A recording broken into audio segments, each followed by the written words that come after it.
Seberita Satu, apa kabar? Sudah siap untuk sharing and empowering? Tentunya hanya di She Magazine, persembahan dari VOA di Amerika Serikat. Ada saya, Vina Muptadi dari negara bagian Maryland. Dan saya Yan Umar dari apartemen saya di Washington DC. Apa kabar pemirsa She Magazine? Kayaknya kita masih belum move on nih kalau buat saya. Dari mana? Dari acara Olimpiade kemarin. Kayaknya seru banget ya. Dan kayaknya saya juga notice banyak sekali perempuan-perempuan yang terutama remaja putri di Olimpiade Tokyo kemarin. Betul, salah satunya di cabur skateboard ya kan, perdana nih di Olimpiade. Terus ada Nishia misalnya, dia usia hanya 13 tahun dari Jepang dan menjadi gold medalist termuda di Olimpiade. Dan memang sekarang cabang skateboard itu semakin diminati sama anak-anak perempuan juga, jadi nggak didominasi sama laki-laki gitu kan. Termasuk anak saya juga iseng-iseng musim panas ini ikutan les skateboard. Nggak tahu deh lanjut apa nggak, semoga lanjut ya. Menarik sekali. Dan juga di She Magazine kita akan mengangkat profil seorang atlet Olimpiade dari Amerika yang juga adalah perempuan, dan kita lihat gimana kiprahnya di Olimpiade. Dan tentunya di She Magazine kita akan simak News Flash. Mary Simon dilantik sebagai Gubernur Jenderal ke-30 Kanada dan Gubernur Jenderal suku asli pertama di negara itu. Dalam upacara di Gedung Senat di Ottawa, Mary berkomitmen untuk meningkatkan keragaman. Remaja 19 tahun asal Belgia, Zara Rutherford, berusaha menjadi perempuan termuda yang terbang solo keliling dunia dengan pesawat kecil Shark. Zara akan melintasi 5 benua dan 52 negara dalam 2 hingga 3 bulan. Artis pemeran Wonder Woman Linda Carter berulang tahun ke-70 belum lama ini. Dia pernah membintangi serial superhero itu dari tahun 1975 hingga 1979. Ia terkenal berkat penampilan yang karismatik serta kostum merah emas yang ikonik. Semoga Linda Carter panjang umur dan Amin. sehat selalu. Wah, itu ikonik sekali ya Wonder Woman. Zaman saya itu nonton Wonder Woman pertama kali. Ketahuan umurnya. Tapi senang sekali juga ya bisa dengar seperti ini. Nah, tapi saya pengen ngobrol soal para penyintas COVID-19 saat ini. Tentunya pemulihannya cukup panjang, tidak hanya pemulihan masalah gejala pernafasan, tapi juga ada isu lain yaitu penciuman yang mungkin harus dikembalikan lagi. Nah, ya kan, banyak orang mengeluh tidak bisa mencium aroma-aroma tertentu. Ini juga termasuk salah satu yang sedang diusahakan oleh banyak pihak untuk diatasi. Salah satunya seperti yang dipraktekkan oleh seorang perempuan yang berprofesi sebagai ahli aroma di New York City. Kita lihat.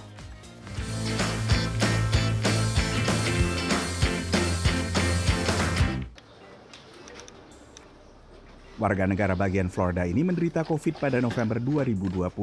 Ia akhirnya pulih dari COVID, tapi hingga kini masih kehilangan rasa penciumannya. You know, the food that my friends are eating, our family is eating, tastes really good, and I can't really enjoy it with them. And, that's part of the reason why I wanted to come here, because if there is a chance that this, helps me going forward, I 100% want to take it. And, I'm hopeful that, over time, it will get better. Now I can return to 100%, but if this can expedite that process, that would be the best case scenario. Ia pun datang ke Sue Phillips di kota New York yang menawarkan terapi bau-bauan untuk pulihkan penciuman. So, let me tell you, first of all, I am not a doctor, I'm not a scientist, I'm not even a chemist, I'm not even a perfumer. What I am is a entrepreneur, I'm a fragrance expert. Satu persatu minyak atsiri diberikan kepada Josh untuk dicium. Obviously, I know there's a scent here, but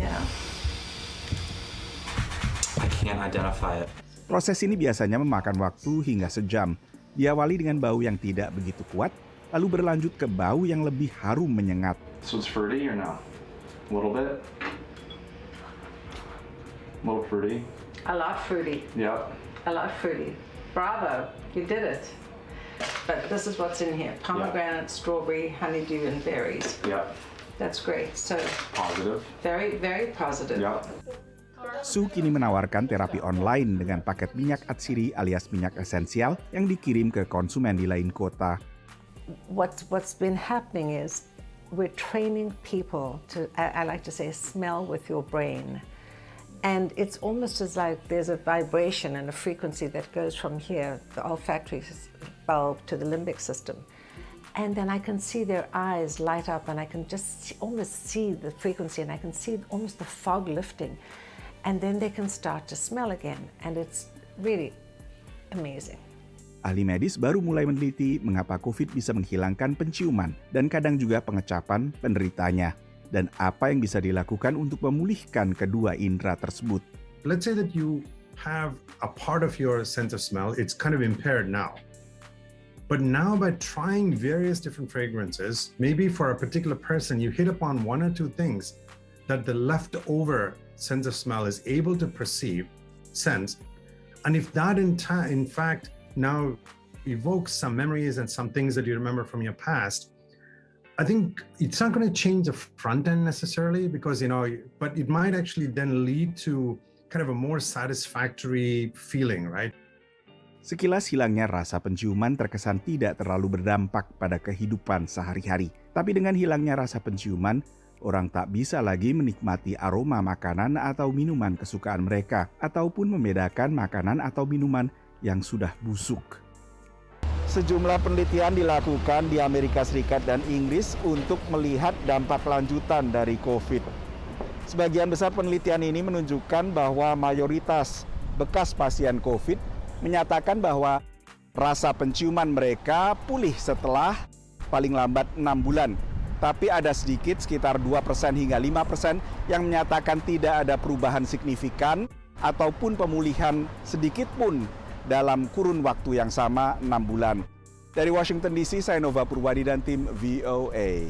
Pakai essential oil juga katanya ini loh bisa mengurangi stres ya kan, dan lagi juga harum. Kalau saya sering nih netes-netes beberapa tetes gitu kan ya, terus dinyalain deh, langsung harum sekali rumah. Memberikan kenyamanan dan mudah-mudahan para penyintas COVID-19 bisa recovery secepat mungkin. Oke pemirsa, She Magazine akan kembali setelah yang satu ini.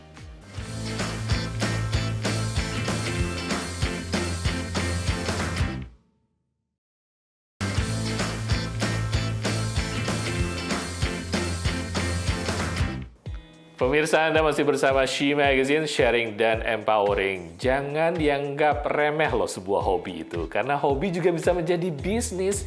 Seperti ada cerita dari perempuan ini yang tadinya dia punya hobi di bidang memahat kayu dan akhirnya menjadi dekorasi untuk rumah-rumah. Bisnis ya ternyata. Inspiring banget ya. Ayo kita dengar dan kita pelajari tips and triknya nih dari pengrajin bernama Desiree Mantas tentang cara dia memulai bisnis dan juga rahasia kesuksesannya.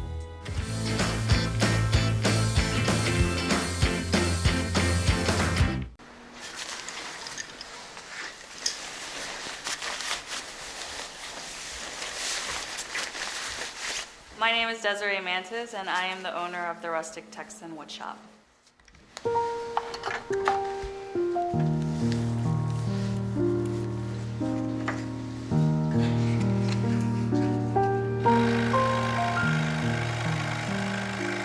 Business started as an accident. I just wanted to make signs for myself, give them as gifts to friends, family. I always love the idea of giving a unique piece to someone, not just a candle or something like that, something that people would love and cherish. I think the whole concept of my business is I just want to create custom and unique pieces for people out of wood.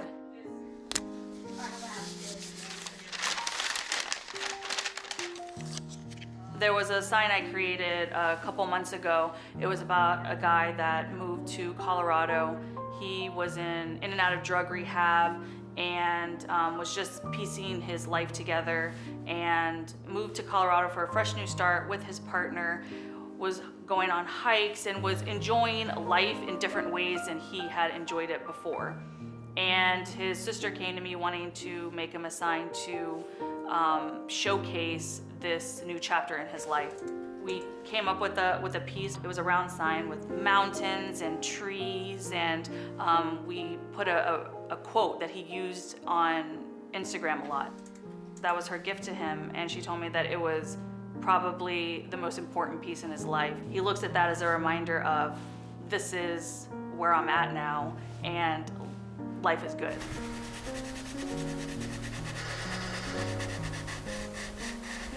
I just let it all come naturally to me. There really is no specific process. I can't have a specific process because then everything would look very similar. I just let my customers talk, give me ideas of things that they want to incorporate, and then I just try and mesh it as well as I can. Hey, how are you? Good. Thank you for coming. I would have brought it to you, but Oh no, it's fine.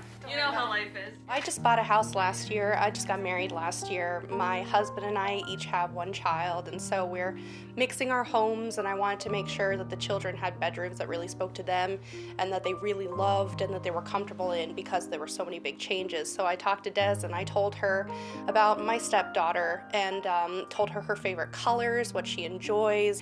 And so I asked her, hey, can you create a centerpiece for her room? Okay. Oh, that came out so good. You like it? Yeah. I think it's gonna go perfect in her room. It's gonna go awesome. I'm actually really glad you left the wood in there because it's gonna look really good Because of against the wallpaper. Yeah. That's why I did it. Yeah, that looks awesome. What I like about her is that she is able to listen to what you want, and rather than just giving you what you want, she adds extra ideas. She implements what she knows about you as a person to create different pieces that you otherwise wouldn't have imagined yourself. Thank you. I'm so happy. I am too.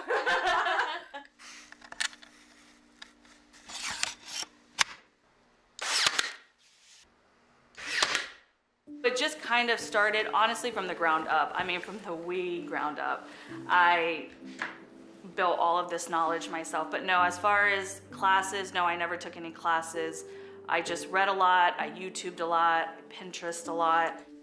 My dad was not any type of craftsman, but although I didn't learn anything from him about woodworking, I did learn a lot of life lessons. And he told us constantly, if you don't know how to do something, you better figure it out.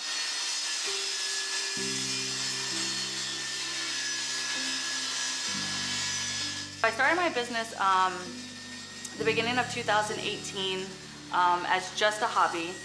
It was just, you know, little things here and there. You guys having lunch? Yeah. All right. And my husband has always been on board with it. There are days when I spend all day in the shop and he's inside with the kids, but he does alleviate a lot of pressure from me, so I'm thankful for that, because while he's not in here working with me, he helps me in other ways. One of the biggest challenges that I have with being a small business owner and a stay-at-home mom is I don't have all the time to be with my kids. I have to kind of balance the two out, and in the beginning that was really hard. I didn't understand how to do those two things, but over time I quickly learned to incorporate my kids into my work, let them see what it is I'm doing.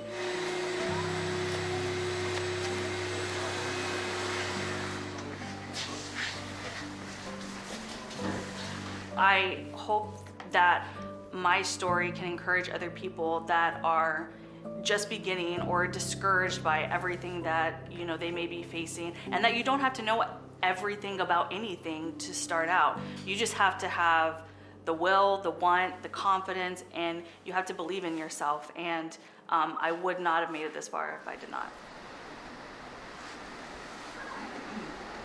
Perfect. Can I flip my hair?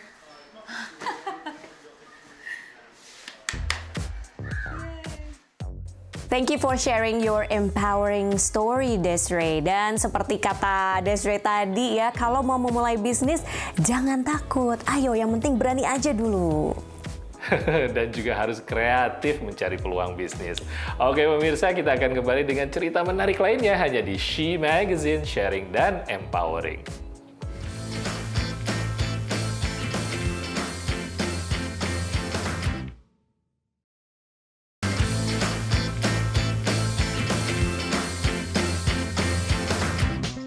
Hey Hai pemirsa, Anda masih nonton She Magazine Sharing and Empowering. Kemarin jagoin siapa pas Olimpiade? Tentunya Timnas Indonesia dong ya.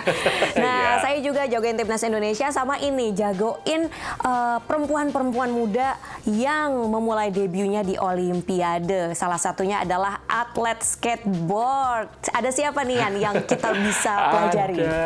Ada remaja putri. Remaja putri ini berusia 16 tahun, namanya Bryce, dan dia menjadi tim Olimpiade Amerika tahun ini. Dia dalam cabang skateboard untuk nomor Women's Park.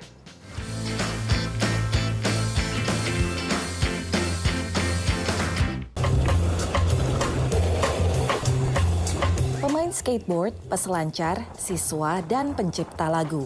Begitulah remaja 16 tahun asal California ini mendeskripsikan dirinya dalam media sosial. One time where my dad told me he was going to go skateboard in a pool somewhere, and I said, I kind of knew about skateboarding, and I was like, what do you mean you're going to go skateboard in a pool? And it ended up not being a pool that you swim in, but a pool that was drained of water, and it was actually a pool that you can skateboard in.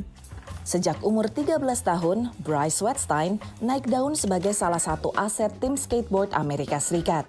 Ia mulai belajar di usia 5 tahun. Sebelumnya, Bryce sempat menekuni menari, senam, basket, voli, dan berselancar. Tapi skateboard menjadi renjana sejatinya.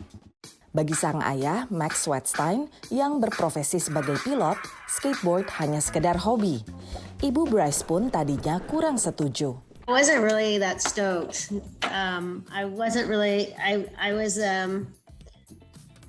mean, I was glad that she was doing it, but I wanted her to experience a bunch of other things as well. You know, dancing. Melihat keseriusan anaknya, Max membangun arena skateboard di belakang rumah yang makan waktu 6 tahun dan biaya $25.000. Banyak yang menyebut skateboard mirip dengan seluncur es indah atau senam karena menuntut fisik prima dan koreografi di hadapan panel juri. Tapi menurut Bryce, kreativitas merupakan komponen penting. Judges don't always judge on how difficult it is or the exact precise thing, because like when you're skateboarding, there's this element of innovativeness that everybody brings to this table. Ia pun semangat menepis stereotip bahwa hal-hal seperti skateboard tidak cocok untuk perempuan. When girls are skating, they never have to look to someone else or try to fit. Bersama dua atlet lainnya, Bryce menjadi wakil Amerika Serikat dalam nomor skateboard park putri di Olimpiade Tokyo. Dari Washington DC, VOA. Olahraga di outdoor atau di luar ruangan kayaknya semakin digemari. Skateboard itu jangan dilakukan dalam rumah ya, ternabrak rambutan. Tapi memang banyak sekali kegiatan di luar rumah sekarang, terutama olahraga di masa pandemi. Salah satunya adalah goes. Nah, bersepeda, minat orang bersepeda semakin banyak kan, nggak cuma di Indonesia, juga di Amerika Serikat.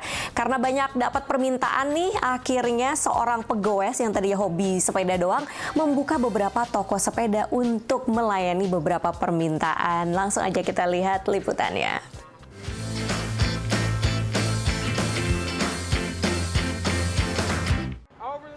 Para pengendara sepeda ini berkumpul beberapa kali seminggu dan adalah bagian dari kelompok pegoes yang terus bertambah dan dimulai oleh Kelly Hart. Awalnya Kelly merasa terkungkung di rumah saat pandemi, jadi ia mengeluarkan sepeda tuanya. But I pulled it out, got it repaired, and started riding, and I fell in love all over again. And then my friends wanted to come, and I'm like, come on, let's go. And more people came, and then I looked up and I had 100 people behind me on a Tuesday night. Permintaan sepeda meningkat dan ini menguntungkan bagi toko sepeda baru milik Kelly. And I took my savings and I bought 3 of them, and I posted on my social media that I had bikes for sale, and they sold immediately. So like this one. Banyak pelanggan yang mencari sepeda di toko milik Kelly. When the pandemic hit, I was like, all right, well, I can't go to the gym. I'm not playing basketball. Goes memberi kesempatan bagi warga untuk keluar rumah ke tempat yang aman. Dan bagi sebagian orang, ini seperti terapi. I was in an accident, and so I was afraid to be around large groups. I was afraid to be in public. Bagi yang lain, ini seperti obat bagi stres akibat pandemi. I feel like right with us, a lot of people say save their lives. I think it saved my life, got me active. Keselamatan sangat diutamakan di jalan dan pegoes berpengalaman memperingatkan mengenai masalah ini. We're looking out for potholes that can destroy your bike. We're also making sure that we're looking out for cars. Goes tidak hanya untuk berekreasi, tapi bisa untuk tujuan yang sama. Kelompok ini ikut serta dalam goes pada awal Juni untuk memperingati George Floyd yang meninggal tahun lalu di tangan seorang polisi Minneapolis. Pelakunya dihukum April lalu atas dakwaan pembunuhan. Jadi goes bisa menjadi ajang untuk menegakkan keadilan menurut salah satu penyelenggaranya.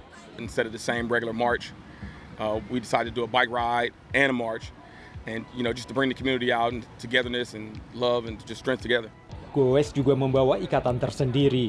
That's what we are, a mobile community, a community of joy, happiness, friendship. Meningkatnya kegiatan goes ini membuat Kelly bisa membuka toko sepeda untuk memenuhi tingginya permintaan, sekaligus memperkuat komunitas untuk bertahan menghadapi dampak pandemi. Dari Arlington, Virginia, saya Helmi Yohanes dan tim VOA. Itu salah satu contoh lagi nih bahwa hobi bisa ditekuni menjadi bisnis yang menguntungkan dan menyenangkan. Cuan ya kan? Pemilik bisnisnya juga perempuan. Nah, itu menjadi inspirasi bagi para perempuan semua walaupun bersepeda dia juga bisa buka bisnis. Oke pemirsa, gimana She Magazine kali ini? Mudah-mudahan menjadi inspirasi bagi kita semua dan tetap mematuhi peraturan kesehatan untuk pandemi ini. Semoga kita bisa melewatinya bersama-sama. Saatnya buat pamit, saya Ian Umar dari apartemen saya di Washington DC. Dan saya Vina Muptadi yang masih kerja dari rumah juga di negara bagian Maryland. Semoga kita bisa sharing and empowering lagi. Tentunya hanya di She Magazine di Berita 1. Sampai jumpa.